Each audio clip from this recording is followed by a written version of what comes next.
I'm in a Windows 2019 server, and I'm going to show you how to set up a virtual directory and why you'd want to do that. So in Server Manager, we go to Tools, and then we choose the Internet Information Services Manager. Now, if you don't see that in there, you haven't gotten this far, take a look in the playlist, and you'll see a video that shows you how to set up and configure Internet Information Services in your server. Once you do that, you'll see that in the list, and now I'm going to expand on the upper left-hand side. There's my server. And here are my websites. So I have a default website, and I created a welcome website in another video as well. There's my default website, and there's a couple things to watch for here. One is the default document, and it's Iis Start.htm. That's the one at the top of the list. If it doesn't find that, it'll go down the rest of the list until it finds something. I'll go back to my default website. The other thing we want to look at is basic settings. So if I look at basic settings, we see that this particular Iis Start web page is in my www root folder in the C drive. Here, this is the C drive, system drive, iNet pub folder, then www root. So if I go into File Explorer, I'll just go to that location. C drive, then I'll go to iNet pub and www root. And there's my Iis Start page. Now if I open that up in a web browser, in my web browser, I can type in the IP address of my local server, or just put in the server name, either way. I'll put in DC1, which is the name of the server. And there's my default page. That's the Iis Start web page. So what I want to do is I want to create a virtual directory. So what a virtual directory does is it allows us to use a completely separate folder for a separate website, but it shows up as a sub-website. So that'll make sense in just a second. So I'm going to right-click in my iNet pub folder and create a new folder, and I'll just call this one test.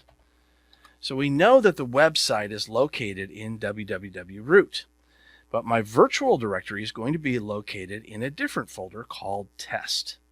Now I need to create a default web page in here, so I'm going to right click, choose new. I'll just create a text document, and I'll call it default.htm. I'll get rid of the .txt at the end. And yes, I want to change that. Okay, great.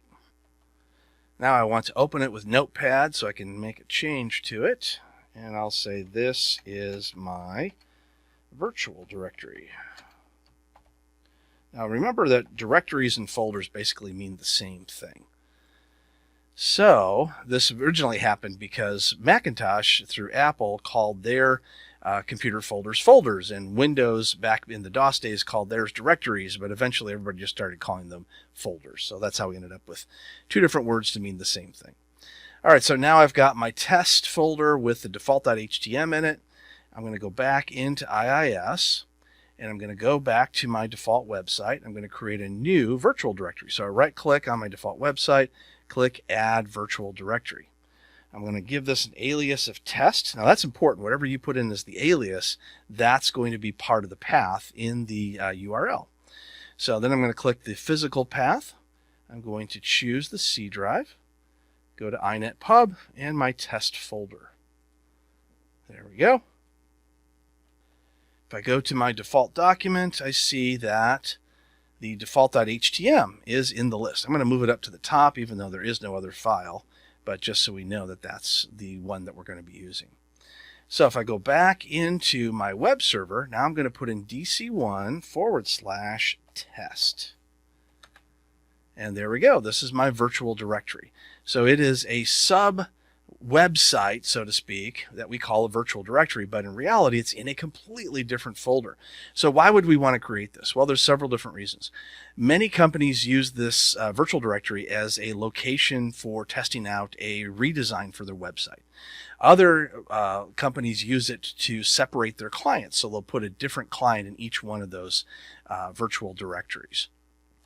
And others use it for intranet sites where the folders themselves are all over the place. They're all in different servers, and you can connect to them using virtual directories and a shared UNC path, Universal Naming Convention path.